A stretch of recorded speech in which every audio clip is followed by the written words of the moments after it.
Hi friends, welcome to interesting facts and temples. ఈరోజు మనం తెలుసుకోబోతున్నది 14వ శక్తిపీఠమైన మాధవేశ్వరి ఆలయం గురించి. ప్రయాగ మాధవేశ్వరి ఆలయం ఉత్తరప్రదేశ్ రాష్ట్రం ప్రయాగ్రాజ్లోని అలోపీబాగ్లో ఉన్న శక్తిపీఠం. ప్రయాగ మాధవేశ్వరి అలోపీదేవి మందిర్ 18 శక్తిపీఠాలలో ఒకటి. ఆమెను ప్రయాగ అలోపి మాత లలితా క్షేత్ర పురాణం అని కూడా పిలుస్తారు. ఇది భారతదేశం ఉత్తరప్రదేశ్ రాష్ట్రం ప్రయాగ్రాజ్లోని అలోపి బాగ్లో ఉన్న ఆలయం. ఇది వారణాసి నుండి 130 కిలోమీటర్ల దూరంలో ఉంది.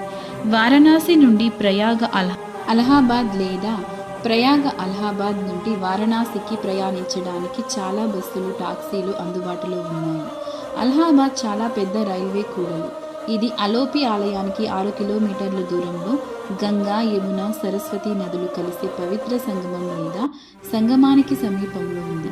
కుంభమేళా ఈ ప్రాంతానికి సమీపంలో జరిగి ఉంది.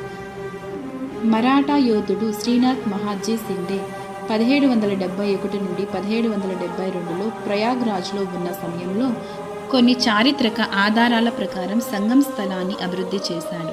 తరువాత 1800లో బైజాబాయి సింధియా ప్రయాగ్రాజ్లోని సంగం ఘాట్లు, దేవాలయాలు పునరుద్ధరణ కోసం కొన్ని పనులు చేసింది. అలోపి శక్తిపీఠ స్థల పురాణం. ఈ ఆలయం ప్రత్యేకత ఏమిటంటే ఈ ఆలయంలో ఏ దేవత విగ్రహం ఉండదు. విగ్రహానికి బదులుగా చెక్క బండి లేదా డోలీ ఉంటుంది.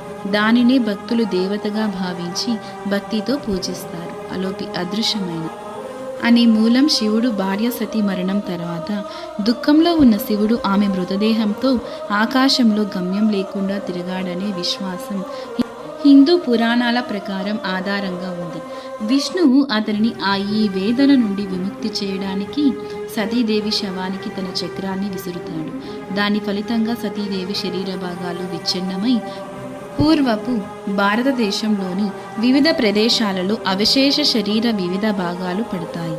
ఆ ప్రదేశాల ప్రాంతాలు సతీదేవత శరీర భాగాల స్పర్శతో పవిత్రమయ్యాయి. తద్వారా ఆ ప్రదేశాలు లేదా ప్రాంతాలు పవిత్రంగా భావించబడ్డాయి. వాటినే శక్తిపీఠాలు అని వ్యవహరిస్తుంటారు. చివరి భాగం ఈ ప్రదేశంలో పడిందని పురాణ కథనం.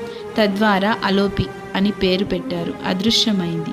అయితే ఈ వాదన చర్చనీయాంశంగా మారింది. ప్రయాగ్రాజ్లో ఒకే ఒక శక్తిపీఠమై ఉంది. అది సతీదేవి వేళ్లు పడిపోయినట్లు భావించే లలితాదేవి ఆలయం అని మరొక కథనం. ఈ ప్రాంతంలోని పాత నివాసాలు వివరించిన మౌఖిక చరిత్ర సంప్రదాయాలలో మరొక మరింత విశ్వసనీయమైన సంస్కరణ